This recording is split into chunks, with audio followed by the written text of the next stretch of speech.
Vraiment Nzamba Pambola Bino, Ezangai, votre humble serviteur, l'apôtre Johnny Ndungi, l'apôtre de l'espoir.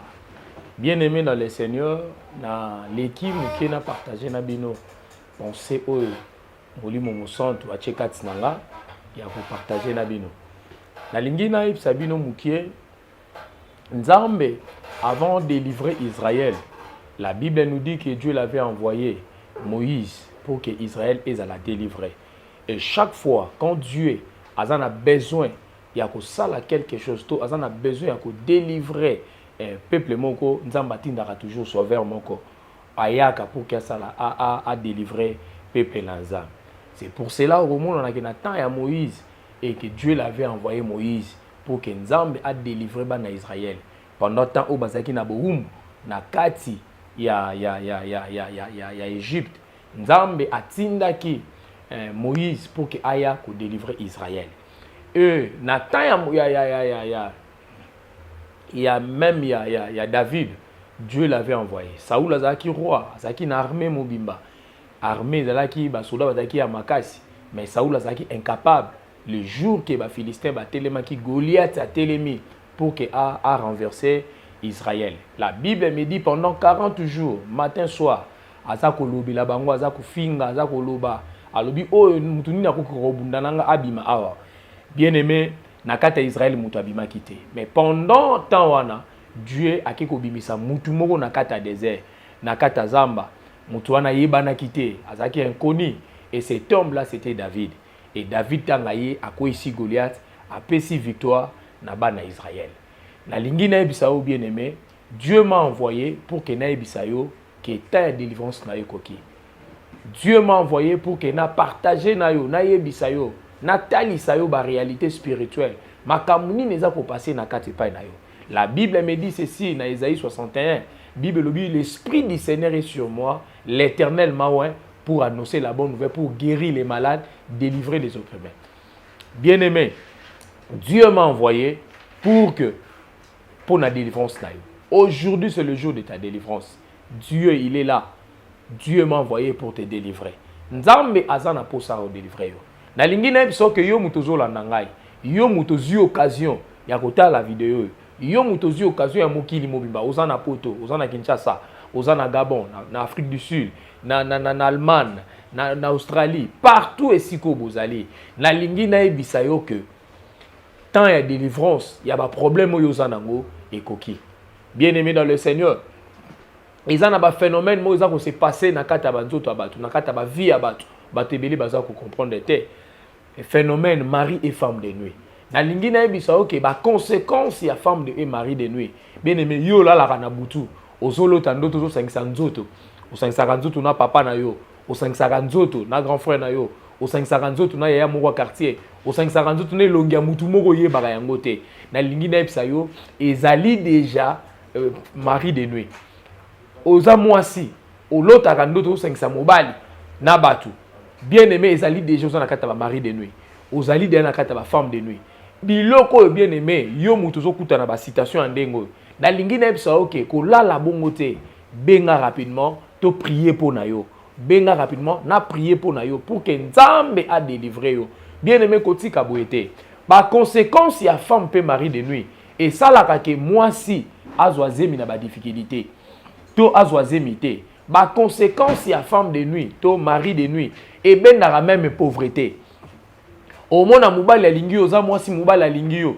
Mais mbongo ezo mona na te. Pourquoi? Parce que tu as un mari de nuit na kata vina yo. A combataka yo, a lingite ke yo za la malamu. Conséquence, il y a femme de nuit. Et ça la que mubali azwa même zemite. C'est pour cela bien-aimé na lingi na ipsa yo. Yo mutozo kuta na occasion aboy. Bien-aimé attention. Ko négliger ngo te, ko mona ngo normal te. Soki omoni mwana mubala zokola, akomi na ba âge moko plus âgé. Azana ba posa mibali, azana posa basité. Azana ba posa wana te. Attention. Et ça d'abord phénomène moko za bizarre. Parce que na kati ya nzoto ya mutu. Mwana mubali minimum 30 ans. Soka komi na 30 ans, il faut qu'on m'a ko penser ko za na kati ndako ke abala azala responsable za na Ce qui pour moi si ils ont déjà na âge il y a 20 ans.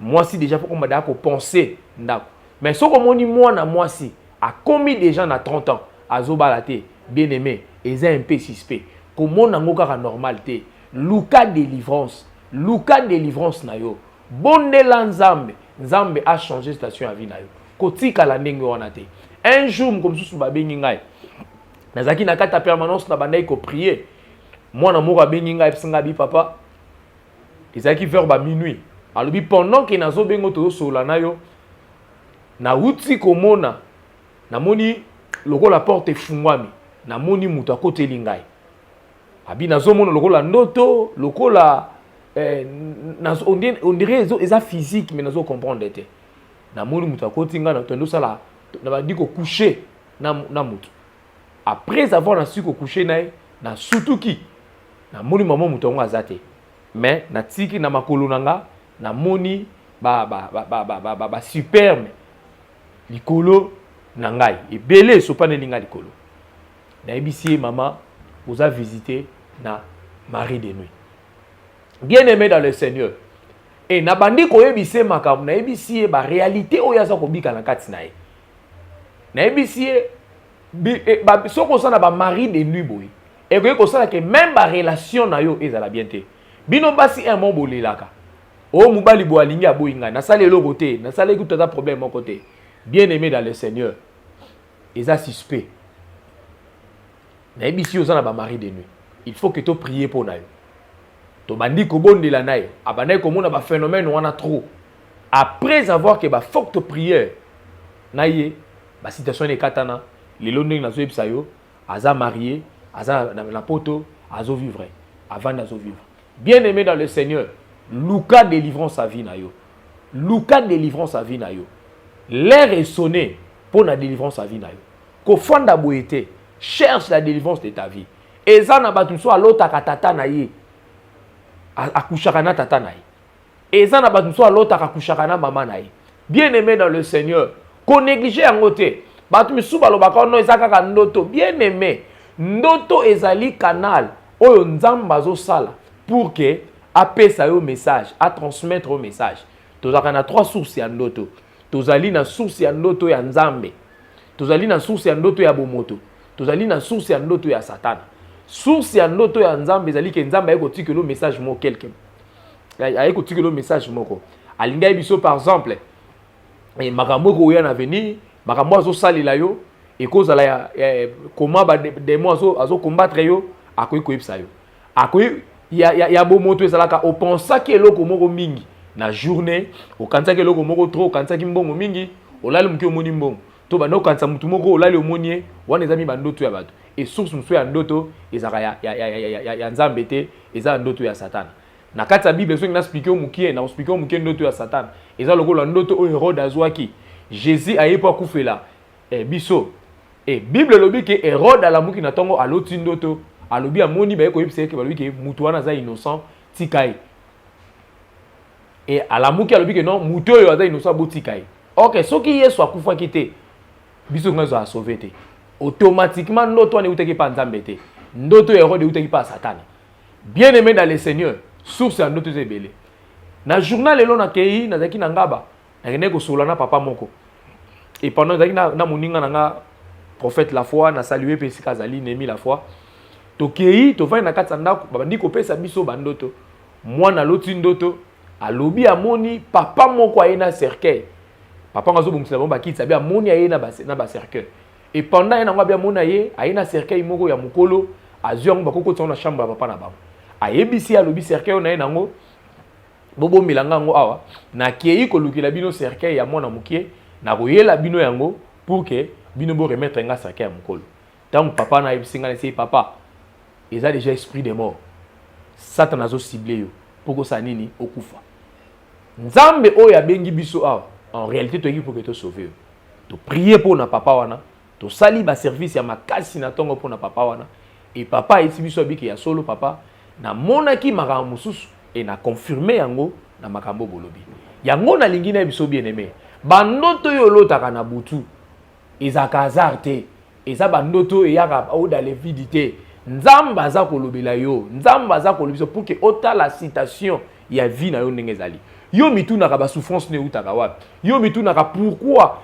chaque fois okoma o se martyrbera tout le temps yo mwana mbalo lingi ko misepelisa kaka yo moko opasaka beaucoup de temps ya ko misepelisa yo moko or que oza pe na mbongo okoki pe koluka mwasi mais pourquoi misepelisaka toujours yo moko eza ba symbole et tout eza ba signe ya ba femme de nuit bien aimé dans le Seigneur pendant que yo mo oza ko misepelisa yeba déjà ko na ba femme de nuit yo mwana moso misepelisaka yo moko oyoka sous plaisir ya mobali te na bomoto boye oza na ba mari de nuit bien aimé dans le Seigneur Luka solution Luka délivrance ya vie na yo Nzambe a délivré yo Luka délivrance à vie na yo Luka délivrance à vie na yo talangonga esonné pour la délivrance à vie na yo yo muto kolanda ngai yo muto kozwa message yo bisika nyo soko mona message yo soko kuté na ka oyo ko hésiter te benga Nzambe ayiko peso chance pour que a délivrer yo na lingi na ebisa yo bien aimé ba témoignage eza ebele nazaki na mona mwasi moko boye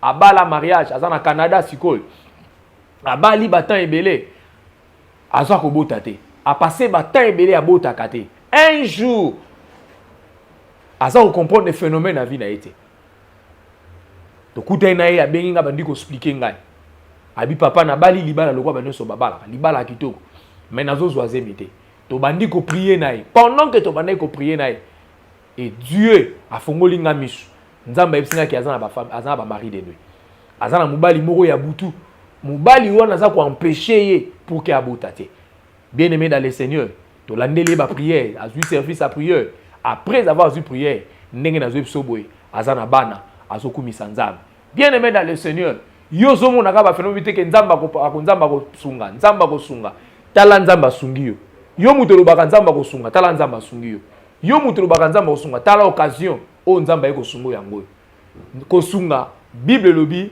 nzamba tindaka toujours basali na ye pona ko délivrer libota na ye yango mo na bana ko expliquer na lobi Israël na temps pendant que Israël azaki boumbu na kata na Égypte Dieu l'a envoyé Moïse pendant que Israël azaki boumbu na ba Mandianite Dieu a envoyé nzamba tindi Gédéon pendant que Israël azaki boumbu na ba Philistin na Goliath Dieu a envoyé David pendant que Israël azaki boumbu na ba Romain Dieu a envoyé Jésus-Christ et bien aimé na lingi na epsayo Dieu m'a envoyé Jésus m'a envoyé pour que na epsayo que l'état de délivrance sa vie na yo et koki nzamba tindinga pour que vous allez délivrer Dieu m'a envoyé pour que vous allez délivrer Dieu m'a envoyé pour que vous allez délivrer na ligne so que temps de délivrance et koki temps de délivrance et koki ko vanda kimiate luka délivrance sa vie na yo ba femme pe mari de nuit so ki oza nango na kati ya bana mibali et memaka pe instabilité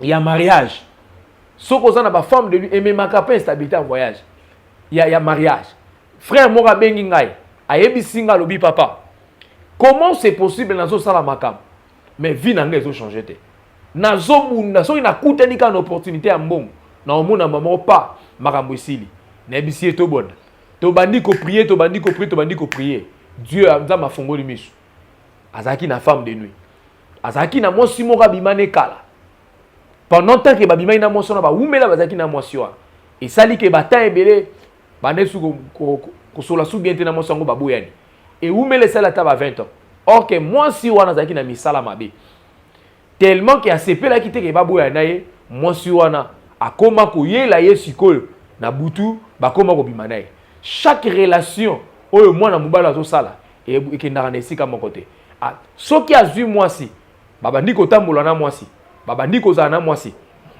soki esengi kaka ke babanda kosala baprogramme ya libala mwana mbala na mbongo azwaka su mbongo te aomona mbongo te ata sali cope ndenge nini mbongo yaka lisusu te ata bundi azwa mbongo ndenge nini mbongo yaka lisusu te bien aimé dans le Seigneur tant tobandi koprier toluki nzambe toluki nzambe toluki nzambe toluki nzambe nazo soki mwana alongwa poto ayaki sasa tokenda koluka ne nzambe na bazamba et tangu tobandi kobondela nzambe nzambe a visité nzambe afongoli likolo na ebisi ko na ba femme de nuit ozana femme de nuit moko alandaka yo tangu la moni ye tobandi kobondela nzambe a délivré bien aimé dans le Seigneur prière et souka kaka na ndingo zo bondela te yo ko ke na prière ozana bakaya ya délivrance Yo ke priyo bando le lanzambo bondo zongi. Bien aimé dans le Seigneur, tika na epsa yo. Soki oza malade, munganga fa détecter yo. Aucun hôpital, ba koti si yo, ba koti yo ba radio, ba luki yo. Oko expliquer munganga maladi na yo. Epsi munganga otu na yo. Ozo ka ndenge nini. Munganga après avoir kotu na yo, yo ko expliquer munganga. Nazo ka libumu passe, nazo ka likolo passe, nazo ka mutu passe, nazo ka boye palpitation, nazo ka boye. C'est pour cela que munganga ko comprendre que il faut na memailler à ça l'examen boy. Après avoir fait l'examen boy, ceux qui malade et bimi, munganga ko ba kisni une fois pesa yo. Na lingi na epsa bien aimé. Yo ke na prière, yo ke na nini. Mais oza ko bondela ozo yeba kana yo te.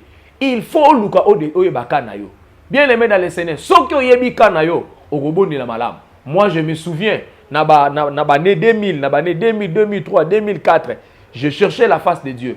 Et il y a un phénomène, je ne comprenais même pas. Et tant que bandi ko luka nzambe na sérieux, nzamba bandi ko fungola ngai, nzamba bandi ko fungola ngai, nzamba bandi ko fungola ngai. Lelo Dieu m'a délivré. Bien aimé dans le Seigneur, na lingi so ke nzamba délivraka. Na lingi so ke nzambe abikisaka. Bien aimé, ko ke nanda kwa nganga te. Ce n'est pas important. Il faut pas aller ko nanda kwa nganga. Tant que yo so ke nakata nanda kwa nganga, na lingi so ke oza ko gravisser le problème na yo. Luka nzambe na nenga vérité, nzambe a délivraka. Na ina beto li solo moko boy. Ndazana frère mo na yebi, bazami bali maso zami bali sa mo monki okokana. Moko azaki muyibi, abande ko yiba na katsa ndako. Ayibaka na katsa ndako boza mo ayibaka. Après avoir ko yiba. Maman na moni azo yiba minga bité. Eza na papa moko boy soko ke ya ko sokola yo, basali yo ti molima muyibi ekosa nini ekolongwa. Bakepa nganga kisi, nganga sali babiloko na ko sala. Apese condition bifo alianie. Bazwa nie na emoko soka asali salite, bazwi nie na bacheli na biloko, ali yango akoyiba lisusu te. Bien aimé dans le Seigneur. Garçon na ndeko yiba na ndako. Tangu basali eloko wana, azwi salite na bacheli na biloko olia babaloli, bapesi ali. Après avoir ali yango, na ebiso ke moyibe longwe na katsa ndako ekomi ya libanda. Lelo ne soyo grand voleur ya quartier ya nenga black te. Mususu nazana bakendai na e bakote ya ba siforko. O sango moko asa kuna asala ka ba mystique, asala ka soki bandeni soki bandeni. Bien aimé ba memie kuna. Après avoir ba memie kuna, ndenge nazo ebiso siko boy. Azana balabala, akomi mutu aliboma. Na lingi na ebisa o bien aimé. Kokende ko luka solution na bandaka banganga te. Kokende ko luka okone ko gravisser le sous problème na yo. Parce que tant yo kota na ndako nganga. Na lingi so et tant so kota nanga, il y a des esprits au ba ko mako accompagner. Parce que mutu nyonso ataka lokoloni na kata ndaka nganga. Et ana ba esprit ba ndako ko accompagner. Et ana bato ba ndako tambola lai. Vine e ko ma contrôler. Ako koma komona ba phénomène musu parfois ndingi buso na ko mona ngote. Yango na lingi na yebisa yo. Bien aimé dans le Seigneur, Luka délivrance et pas dans Nzambe. Nzamba délivraka. Nzamba pesaka vie. Nzamba changeaka ba citation ya bato. Na lingi na biso bien aimé dans le Seigneur. Yozo mona ba phénomène bizarre. Yozo comprendre la situation vie na yote. Makamba vie na yozo comprendre ngote. Na lingi na biso bien aimé. Talata ya délivrance ekoki. Na sepela ki na moi quelques minutes oyo na partager nos phénomènes oyo. Na kolobelo ngo ebele na kokota sous na profondeur. Yoso ki posa na kataka oyo bien aimé benga.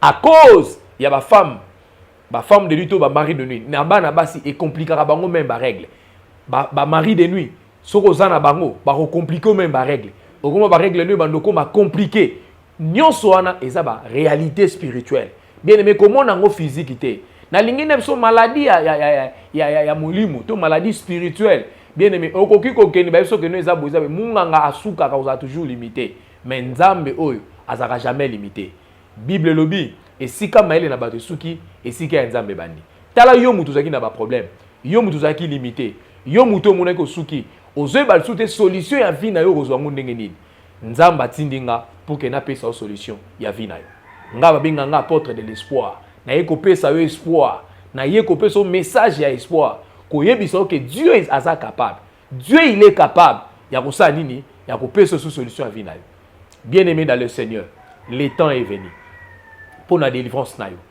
Tant na yo ekoki. Tant okozwa message oyo. Tant okoyoka yango. Bien aimé ko hésiter te. Benga ngai. Numéro na ngai ezali plus 243 04 plus 243 81 015 39 85 plus 243 81 015 39 85. Bengangai et vous appelez la biso na sewana. Bengangai to bonde la pona yo. Na Lucas to Lucas solution pour na vie na yo. Kotika te bien aimé. Le temps est venu. Na lingi nepso ki ko perdre espoir te. Yo muto zaki fatigué. Vous zaki ba ki parole souste. Ba règle na yo changer te. Ozo ko ba douleur na ba ventre. Ba règle zo ko c'est compliqué. Yo muto là na ko lota ba phénomène ozo mona mibali, basi olola na bango. Bien aimé dans le Seigneur. Na lingi na ebisa yo. Tala temps o nzambe aeli yo. Bien aimé, ko hésiter te. Na lingi na ebisa yo que le temps est venu. Dieu est capable de faire tout ce qu'il a dit, il fera. Il accomplira toutes ses promesses envers toi. Garde ta foi en Dieu, il ne t'abandonnera pas. Il fera. Nzamba rosala. Nzamba rosala. A rokisala kat na vie na yo. Na bondeli ke nzambe ya lola a changé station à vie na yo. Na bondeli ke nzambe ya miracle a changé station à vie na yo. Ki gloire na nzambe et ki talikolo a vie na yo. Oh nzambe, batu nyonso ba kolanda biso, yo za nzambe obikisaka. Na musika, loboko na yo eza mukusete, baza la guéri totalement. Batu nyonso baza na ba phénomène oyo, loboko na yo esa la kat na bango. Vraiment le nzambe ya lola apambola bino, libota na nzambe bino so bokolanda biso, tikete nzambe apambola yo, dans le nom de Jésus, j'ai ainsi prié. Amen.